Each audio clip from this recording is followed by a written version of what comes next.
Hi, welcome to Galaxy Gardens. My name is Chrissy. Here today we're going to work on some fruit tree survival tactics. As you can see, I'm in a tent here. This is where we're gonna put everything. There is so much that goes into fruit tree growing, and I have been collecting tropical fruits since 2012. So almost 10 years. I have quite a variety, which I will show you. And with our nights starting to get cool, it's time for them to come in. So come along, I'll show you how we do it.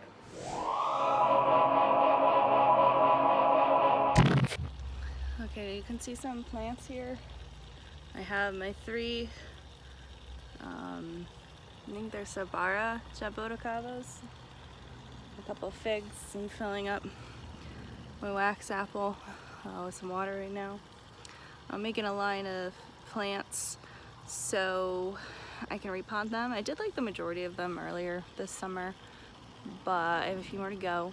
Nights are cooling down and we're gonna start bringing in all the tropical trees this week. I have a tent set up. I will show you that. It's gonna look really cool, but first I gotta make sure everyone has enough pot space. If you're a fruit tree container grower, you know you have to constantly uppot them all the time, every year. Not every year. Before anyone comes for me, I know it's not every year. In this case, because they're so small, it is. Once they get larger, absolutely not. But I'll show you what it's gonna look like as we go through this process. All right, let's do it. Okay, going into the garden, I have my Nagami kumquat. I've had this flower once a year. I haven't got any kumquats yet. That's a lot healthier this year. Here I have a Chicago Hardy. This is a clone from the one that's actually in the ground now. So those two are going up potted. See if my friend will take the dragon fruit. All of these over here are going in the tent. They've already been up potted, but they need to come in. You can see it's starting to struggle. I have one Soul Eureka lemon. Look at that thing. It's the biggest one I've gotten so far. It's cool. Alright. Oh, there we go. That's what I'm excited for next year. Hanachi Tiger. And then also finally kept one of my grandma's fig clones alive. I've been trying to do this for several years. She also has I believe it's a Meyer lemon, but the lemons are so sweet they taste like lemonade anyways. So I got that alive. So I'll get these out. I'm gonna put them in the tent, and then I can mulch in here, and that's gonna be fun. And I'll go through, give you a whole summary of what I got. Here I have 3 Olympian figs coming in. I didn't get any last year, so I'm looking forward to trying them. You can see. Don't recommend doing this as I do it. It's time for them to come in. This poor wax apple, I've almost killed this thing so many times. Just a generic wax jambu. It's a red one. I haven't gotten its soil raised. You can see this water is just going right through it. It needs to get up potted. But I found way too much perlite in here. That's doing okay though. It made it come back. I thought I killed it last minute. That's looking alright. I gotta water the other ones. Got everybody watered. All these are already up potted this year. Hanachi Tiger fig and etc. etc. etc. We'll go through them in a little bit. It's a Ruby Supreme guava. I didn't get any last year, but they're getting close. I can tell. Just by the way they're starting to droop there. Go over in the back here. I have my Australian finger lime that desperately needs to be pruned.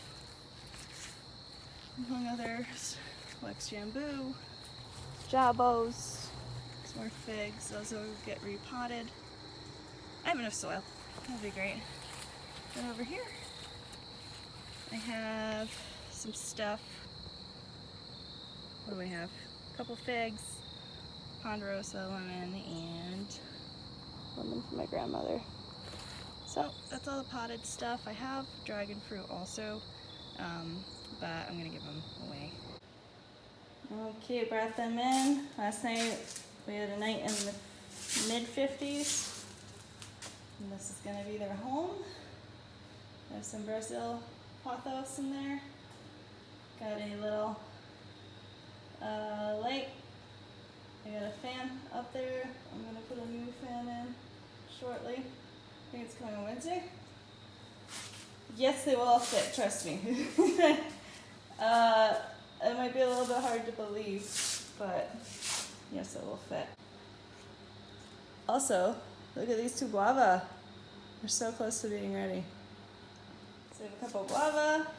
We got some figs on this, wax jambu. All these are going to get repotted. My jabo, kumquat, lime. But I could use a little fertilizer too. We got those. We got these. And I'll show you what it looks like when they're all in the lights on. Step one to doing what is essentially adult Tetris is to take these vining plants out. They will not live in the tent long term. What I have put in here first are my Arabica coffee plants. Now I had them in an understory location all summer and they absolutely loved it. This is the best and healthiest I've seen them since I separated all of them. I started with what I thought was one plant, turns out it was 7 plants in a pot, and we lost some, now we have 3, but they've been doing very well. So I have a 3-shelf system here. Last year I had 5. This year I'm going to do 3 just because the plants are bigger. We're not keeping the dragon fruit. We put some trees in the ground. And I'm putting them down here, so once I start putting plants up here, they get a little bit of shade. I can put some plants in the front. They won't get this direct LED.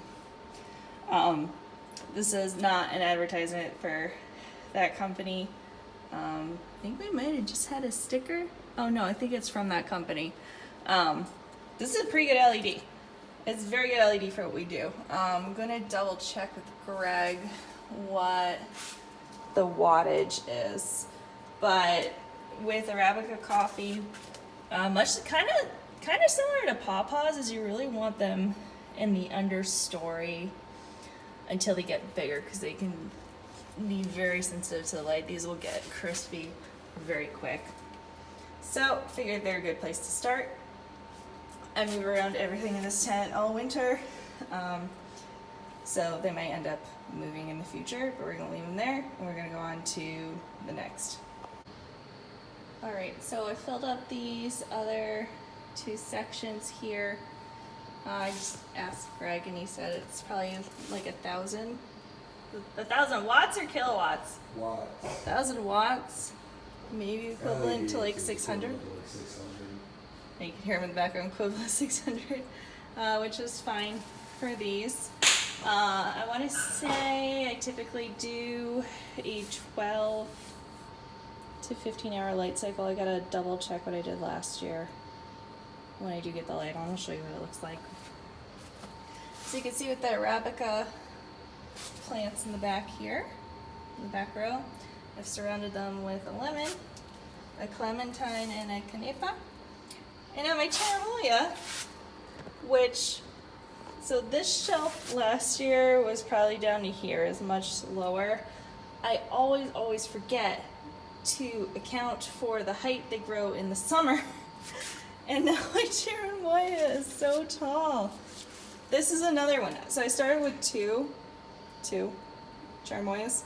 One died because it got so dry it didn't come back. This one did. This one's a survivor. And it's doing so good. This is another one, you want them in the understory till they get bigger. Now up on here, and I understand that My Eureka lemons are looking rough. They just didn't get up potted when they needed to. They needed to get some fertilizer at the time. The leaves that are actually remaining on here are doing pretty good. And looking around, it is starting to make some buds to make new leaves. It's just not there yet. So I'm a little surprised this is getting bigger. Every time I see it, I'm like, there's no way it's gonna keep growing. There's no way. And then it just keeps growing. So that's cool. So there we go. So I have 2 Eureka lemons and the Ponderosa lemon over here.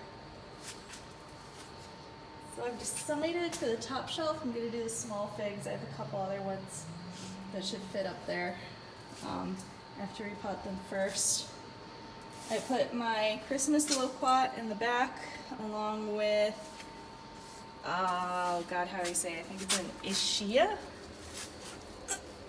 Okay, let's see. Ischia fig. Is that Ischia? Someone from Logies, let me know. I don't know. Put that back in. Put that in the back.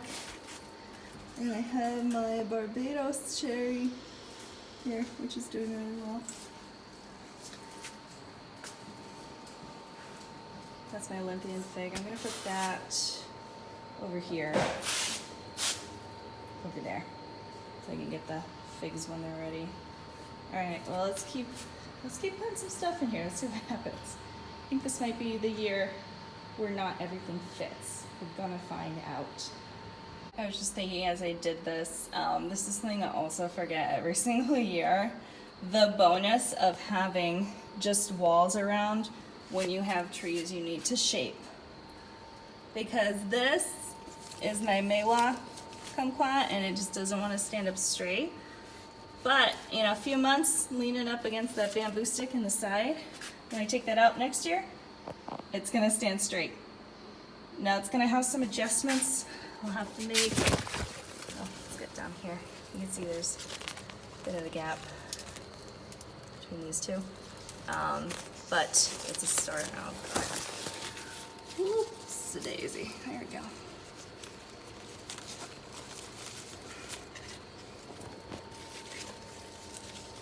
Please stay.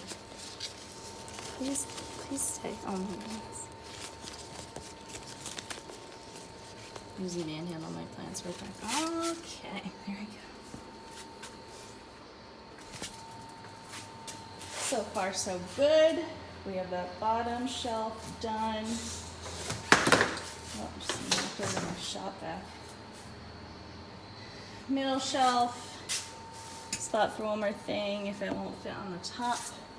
And so far as the floor goes, we have about 2-ish thirds, a little bit less to work with. This might work. This might work. Okay, onward. So at the risk of getting bugs all over me, I need to show you this green olive. I don't know the specific variety. It was just listed as a green olive. Let me tell you what's special about this green olive, okay? So this green olive, when I first purchased it, was just about this stick with 2 branches here. It was a little Y shape, nothing. I gotta take this off. Now that this middle part, I'm turning into the main trunk, it's gotten thicker. And over the last 2 or 3 years, I've been training it. And it's so cool. It's like pepper plants. Every time you cut a junction, it puts out 2. And I've just been very happy with the way I've been training it. However, it grows very, very fast, and I want to keep it small. So all of this, from here up to here is all new growth. I mean, you can see some of the new growth, it's lighter, but that's within the last couple months. This branch didn't exist. I probably just had like this and this. So this one is all new. I still want to keep it a bit small because I would prefer if it was straighter. So with this now, if I want to single stem it, I might make this one the main one. It also had a significant curve in this, which is just so slight now, you can barely tell, because I've worked so much on straightening out the trunk. Oh my goodness, please focus. So you can see just the slightest hint of a curve there. Spent a lot of time. It probably took me the last 2 years just to straighten that out. But this is a very special olive tree to me. And debating cutting it before I put it in there because it's so wide. I think I'll leave it. I'm gonna leave it. And it's gonna look good. And we're gonna make it work. Okay, when I say we're gonna make it work, I say we're gonna make it work. I did this last year too with it. Just stuck it right up. See, now with this extra spot, it's perfect. Just stuck it right up through the grates. And these branches are gonna stay skinny and fairly malleable for probably another couple years, so it'll be fine. We'll figure out a better greenhouse situation for next year. Okay, so I have the last one in for now. And it is my pride and joy, Ruby Supreme Guava. Now I have the bottom tucked all the way back here, and it is just taking up all this room.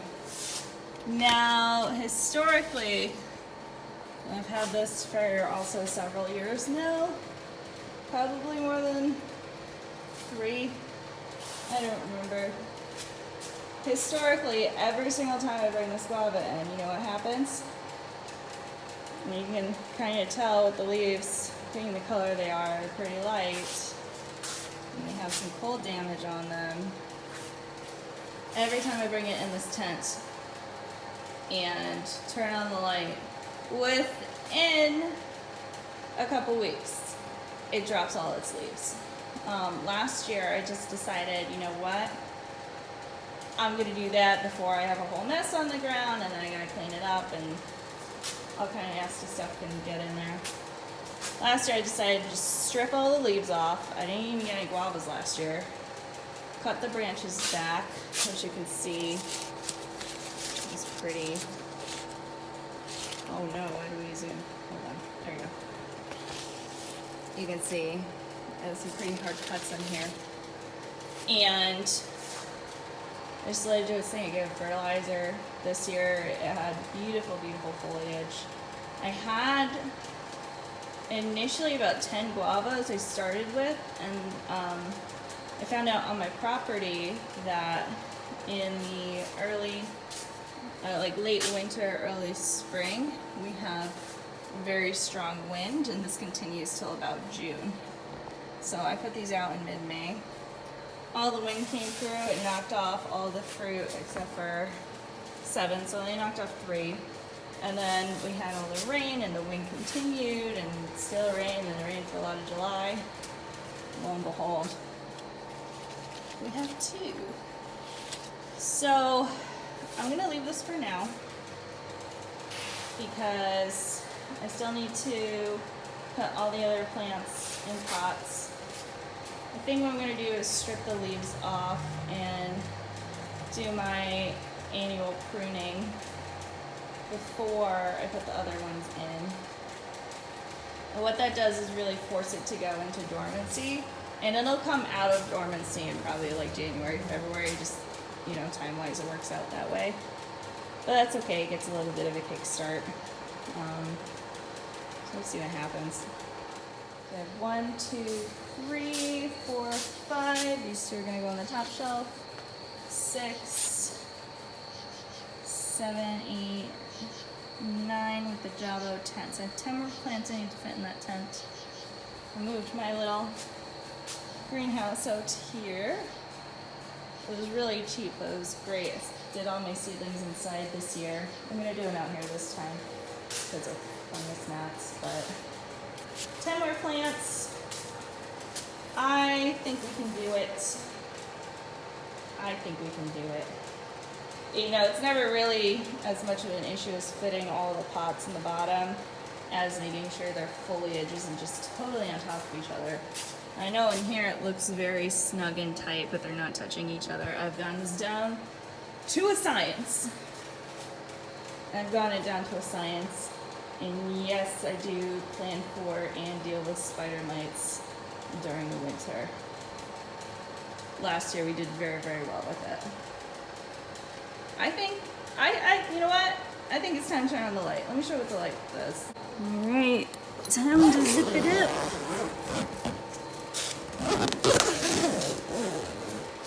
Air coming in. Now I have a light in there, I have a fan which draws air from in there to out here. I have a little, I guess you could call it a ventilation system. Just have the chute that goes out, just blows warm air. It's more to reduce humidity on the inside after I water. But then I open it and look at it every day. All right, so it looks like when it's closed. Let me turn on the light. Okay, so Greg just informed me that he had to borrow the timer I used last year, which I loved. But we have these two other ones, and I want to say last year I had it on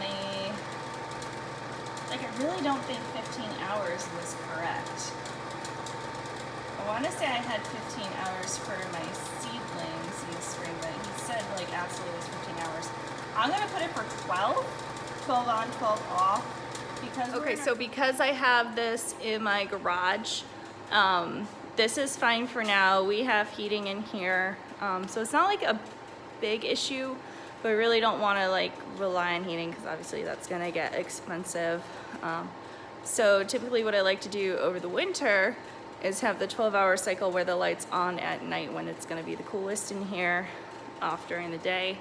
And then as it gets closer to like when I'm going to start getting ready to go outside in the outdoor light cycle, I start like probably over the course of like 2 weeks, adjusting it so it's like the same as the day and night cycle that's outside. So I'm going to go ahead and just figure it out with one of these other timers.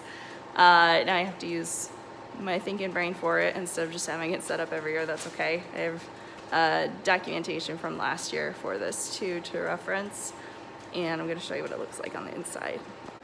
Okay, I got the timer set up. We're doing 12 hours. Let's open this up. Are you excited? Because I am. Oh, heck yeah. I completely forgot this was a white light.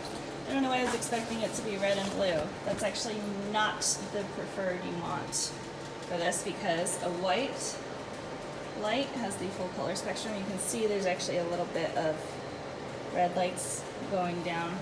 I would so much prefer the full color spectrum to just red or blue.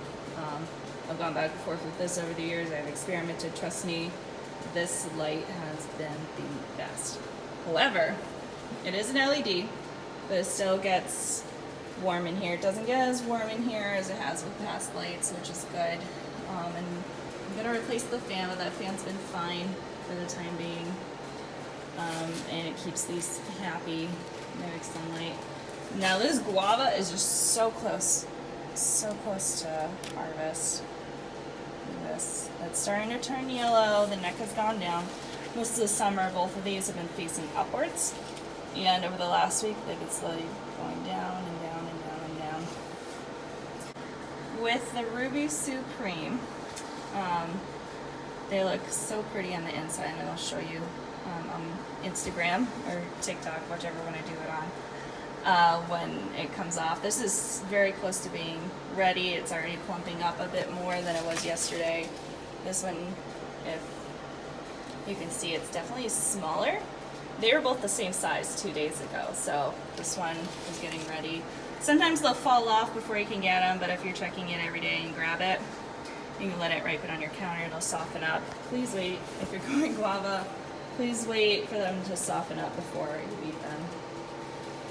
So now with this open up there, all this is in here. I put my Olympian fig. You can see the figs on there. I also pinched the tips off of that. If you remember one of my other videos, they're all looking quite nice in here. So some things that are very important when you're bringing them inside, if you're in climates where you can't keep them outside year round, airflow, airflow, airflow. Make sure you're watering them, make sure you're checking them at least every other day, if not every day. Make sure they're not drying out. Airflow is key. You do not want standing water. You do not want fungus gnats. You do not want spider mites. Sometimes spider mites, I have no idea where they come from, but they'll just come in and wreck your whole life. There are things you can do. There's things that I do. Same for fungus gnats. But, you know, at the end of the day, I mean, like, this is not ideal. I don't want them crossing branches. I don't want their leaves touching. Okay. The figs in here, for now, because they have figs on them, I'm going to let them keep their foliage. The second I get all these figs off of there, including the ones that I'm repotting, I'm stripping all of those leaves off. The guava, I'm stripping all of the leaves off and I'm forcing it to go into dormancy. My Christmas loquat I got in late winter. It's put out new growth and new branch. I'm gonna let it stay. If those leaves start getting worse, I'm cutting them off. Obviously the lemons don't need their leaves cut off. This green olive, I might prune back a little bit.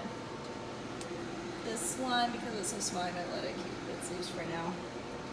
But defoliating, that's going to open up some room. You really need a dormant period for a lot of fruiting plants. That includes figs. I am told some things about figs, like they need a cold period, and then you'll get like a better harvest after. And that's something I'm trying with the ones outside, the ones I'm going to do the bubble wrap and burlap around them. And see how they do. Those ones, their leaves are going to fall off naturally, and then I'll do the pruning and go from there. As you can see, there's even mosquitoes in here. But everything needs a dormant period. Plants, people, chickens, everybody needs breaks sometimes. I'm hoping these make a comeback. If these die this winter, I'm just going to give up on lemons. I say that as I have a Meyer lemon and Ponderosa, but I mean it. I'll try something else. I have all this other tropical fruit. Alright, this is it for now. Everything's looking very nice. I had a good time outside for the summer. We're gonna hope it stays like this. Okay, so as you can see, I got everybody in here. They're snug and cozy. As we go through the winter, I'll show you some ongoing maintenance tips so they don't die. Hopefully, I might kill them. I'm not an expert. I've been doing this for 10 years. If anyone tells you they've been doing something for a long time and that they know everything about it, don't listen to them. Everyone's constantly learning, myself included. Definitely use any resources you have. Reddit, Facebook groups, YouTube, those are big ones for me. So this is me giving back and contributing to the general knowledge that's out there for all this stuff. This collection I've been developing for the last 10 years. This is not something you get overnight. This is not the quality plants you get overnight. Probably the most I've ever paid for a plant was like $50.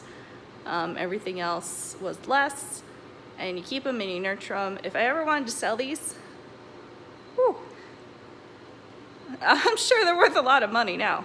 They're a lot bigger. But otherwise, this is what I do to get them set up for the winter. I'm gonna repot the other ones. I'm gonna shimmy them in there at some point over the next week. It's not that big a deal now that I have them in my garage, so they're not, you know, going through it being very, very warm during the day and cooler at night. Plants really don't like that temperature fluctuation, at least not these ones. You gotta take care of them, and they'll take care of you. My goal is eventually to have all these be fruiting. Ideally, I would have a 4-season greenhouse. I could put these in the ground. They're not in containers anymore. It's not an option right now, so this is what I do. Thanks for hanging out, listening to me ramble. We'll have a new video out next Tuesday, and I hope everyone has a good week. All right, see ya.